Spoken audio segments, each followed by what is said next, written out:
નમસ્કાર, આપ જોઈ રહ્યા છો નેશન પ્લસ ન્યૂઝ. હું છું આપની સાથે હેતલ ભગત. છોટાઉદેપુરના નસવાડી દેવલિયા રોડ ઉપર તિલકવાડા વિસ્તરણ વિભાગ દ્વારા વૃક્ષોનું કટિંગ કરવાને લીધે માર્ગને બંધ કરી દેવામાં આવ્યો હતો. છોટાઉદેપુરના નસવાડી પાસેના નેશનલ હાઈવે નંબર 56 ઉપર તિલકવાડા વિસ્તરણ વિભાગ દ્વારા વૃક્ષ કાપવાની કામગીરી હાથ ધરવામાં આવી હતી, જેને પરિણામે અડધો કલાકથી વધુ સમય દરમિયાન માર્ગ વાહન વ્યવહાર માટે બંધ રહ્યો હતો.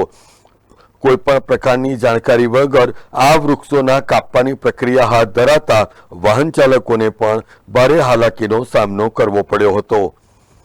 Bureau report, Nation Plus news, Chhotaudepur. સમાચારોના સતત અપડેટ મેળવવા માટે અમારી નેશન પ્લસ ન્યૂઝની યુટ્યુબ ચેનલને સબસ્ક્રાઇબ કરો, બેલ આઇકન દબાવો અને જોડાયેલા રહો ફેસબુક, ઇન્સ્ટાગ્રામ અને ટ્વિટર પર.